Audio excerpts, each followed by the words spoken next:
Hello everybody, कैसे हैं आप सभी। आज हम पेशी वाइज की लास्ट वीडियो बना रहे हैं। इसके बाद भी कोई प्रॉब्लम है तो स्पेशल डिमांड ही होगी तो ही बनाएंगे, वरना हमारी लास्ट वीडियो रहेगी पेशी वाइज की। इसके अंदर आज हम कुछ टिपिकल सेंटेंसेस, वैसे तो बहुत सारे टिपिकल सेंटेंसेस हैं, लेकिन कुछ जो आपके लेवल के हैं, जो कॉम्पिटिटिव एग्जाम में आते हैं, उनको कुछ करते हैं। सिट डाउन, रूल्स वही रहेंगे जो मैंने अब तक बताए हैं, बस थोड़ा सा उसको थोड़ा सा ट्विस्ट, थोड़ी सी एक गुंडी है, उसको हम समझेंगे। सिट डाउन वर्ब की फर्स्ट फॉर्म है you are asked to sit down, to sit down, simple सा है। यू आर आस्क्ड वर्ब की फर्स्ट फॉर्म इम्पेरेटिव है, तो इम्पेरेटिव से हमारा बनेगा you are asked to sit down. दूसरा आपका be seated, be first form है तो इम्पेरेटिव है, तो फर्स्ट फॉर्म के साथ थर्ड फॉर्म होगी सीटेड। सीटेड, सिट की थर्ड फॉर्म होते हैं सीटेड, बी सीटेड, सीट पर बैठ जाइएगा आप। नेक्स्ट है हमारा he is to do it, उसे ये करना है, प्री प्लान्ड है, टू के साथ फर्स्ट फॉर्म है, तो हमारा क्या बनेगा, टू के साथ फर्स्ट फॉर्म हो तो हमारा टू बी प्लस वर्ब की थर्ड फॉर्म, फर्स्ट फॉर्म होगा तो बी से ही बनेगा। देखते हैं। इट ऑब्जेक्ट है, it is it is to be done verb की third form by him, it is to be done by him. Tell him to leave the work, tell him, ये इतना ही वाक्य है बस, वर्ब की first form plus object. Tell him, let him, object हो गया, be told, let him be told, फिर इसको रख दीजिएगा, let him be told to leave the work. दूसरा तरीका क्या रहेगा, दूसरा तरीका क्या रहेगा, यू आर आस्क्ड टू, और इस वाक्य को रख दीजिएगा, you are asked to tell him to leave the work.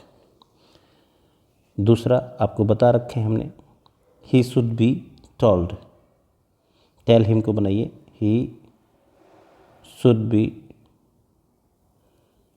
Told, he should be told, he should be told to leave the work. Let से भी बना सकते हैं, लेट से भी बना सकते हैं, let him be told, let him be told to leave the work. तो सिर्फ आप इसको इतने बड़े वाक्य को समझ के डरना नहीं है, आप क्या समझेंगे इसको कि सिर्फ टेल हिम है, टेल हिम, आगे एज इट इज़ उस वाक्य को रखना है। टेल हिम को बनाएंगे, he should be told, let him be told, okay, you are asked to tell, तो let him be told, you are asked to tell him. और तीसरा तरीका हमारा क्या रहेगा, should, he should be told to leave the work. तो ये हमारा सिंपल सा सेंटेंस है बिल्कुल। दे से honesty is the best policy, तो बहुत लंबा वाक्य नहीं है, दे से दे वे कौन, पीपल, लोग कहते हैं, तो दे से का कभी भी आए तो उसका बन जाता है इट इज़ सैड, ये कहा जाता है किसके द्वारा, बाय देम का मतलब बाय पीपल, तो सिर्फ आप इट इज़ सैड बनाइए, सिर्फ दे से को बनाइए इट इज़ सैड, फिर दैट लगाइए, इट इज़ सैड दैट।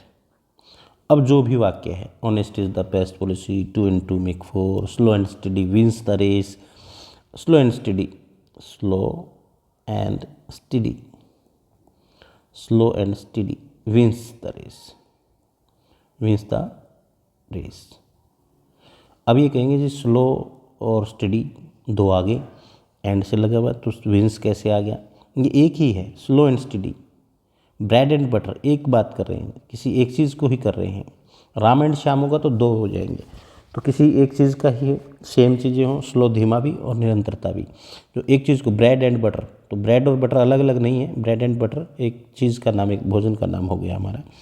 तो इस तरीके के हो तो ये ध्यान से देखना।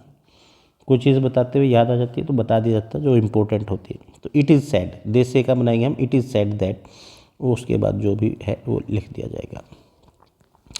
रोज़ स्मेल्स स्वीट, रोज़ स्मेल्स सुगंध देता है, मीठी सुगंध। तो रोज़ इज स्वीट, रोज़ स्वीट है कब है, वैन स्मेल्ट, जब सूंघा जाता है।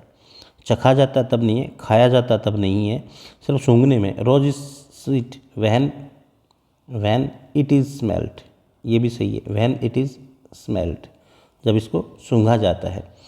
ठीक है। कुनिन टेस्ट बीटर, कुनिन दवाई है मलेरिया की, उसका टेस्ट कड़वा होता है। तो क्या बनाएंगे, कुनिन इज बीटर, कुनिन कड़वी है कब, van tested.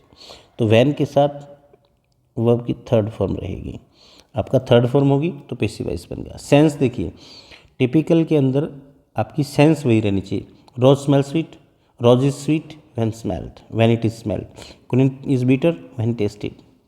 I am to visit Delhi, to के साथ है to be, Delhi is to be visited by me.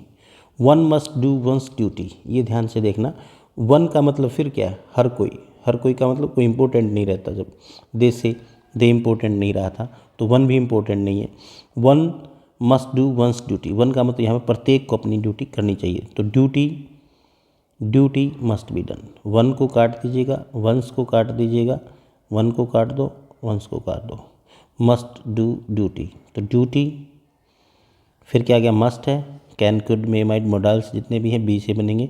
Must be जितने भी मोडाल्स हैं, कैन कुड मे माइट, इनके साथ फर्स्ट फॉर्म लगती है तो बी से बनते हैं। तो ड्यूटी मस्ट बी डन। तो आप ये भी कह सकते हैं once duty must be done by one, तो वन और वंस को हटा देते हैं, तो ये भी सही है। गॉड हेल्प्स दोज, देखिए देखने में मुश्किल लगते हैं, अब कह देते हैं टिपिकल सेंटेंसेस है। मैं कह रहा हूँ कोई टिपिकल है ही नहीं इसके अंदर, एक भी सेंटेंस टिपिकल नहीं है। लेकिन फिर भी इसको थोड़ा सा आपने, वो रटे रटाए फार्मूले नहीं है कि जो आपने किए हुए हैं कि भाई ING है तो बीइंग से लगाएंगे, फर्स्ट फॉर्म है तो इजेमार से, वो नहीं है, थोड़ा सा उसको समझने का। आई एम टू विजिट, तो टू के साथ फर्स्ट फॉर्म है तो हो गया हमारा। वंस मस्ट डू, ये भी हो गया हमारा। गॉड हेल्प्स दोज, ये ध्यान से सुनना। गॉड सब्जेक्ट हो गया हमारा, गॉड। हेल्प्स वर्ब की फर्स्ट फॉर्म होगी ऐसे इसके साथ। फिर दोज हु हेल्प देमसेल्व्स, ये पूरा का पूरा ऑब्जेक्ट है। दोज, तो देखिए कितना आसान है, गॉड हेल्प्स मी, भगवान मेरी सहायता करता है, गॉड हेल्प्स मी। तो क्या बन जाएगा, आई एम हेल्प्ड, मेरी सहायता की जाती है बाय गॉड। ये आसान लग रहा है, तो ये भी ऐसा ही है। God helps those who help, तो those who help themselves, those who help themselves, ये अपना हो गया। तो दोज प्लूरल है तो लग गया हमारा आर। हेल्प्ड फर्स्ट फॉर्म है तो इज हमारे से आर हेल्प्ड बाय गॉड, वो जो अपनी सहायता स्वयं करते हैं, भगवान के द्वारा सहायता प्राप्त होते हैं। He has to do it, तो हैज़ टू है तो to be, it has to be done by him. तो इज एम आर टू है, वाज वर के बाद टू है, हैज़ हैव के बाद टू है, टू के साथ फर्स्ट फॉर्म है। तो जितने भी टू के साथ फर्स्ट फॉर्म है वो आपकी हैज़ ए मॉडल्स के बाद, ये ध्यान रखना, इज एम आर के बाद, वाज वर के बाद, हैज़ हैव हैड के बाद, सेल हैव विल हैव के बाद, वो सारे के सारे टू बी से पैसिव वॉइस बनेंगी। तो आज ये जिनको हम टिपिकल नहीं कहेंगे, तो आज हमारा पैसिव वॉइस का जो अभी कई वीडियोज जो चल रही थी, आज पैसिव वॉइस का हमारा टॉपिक ख़त्म होता है। Thank you for watching.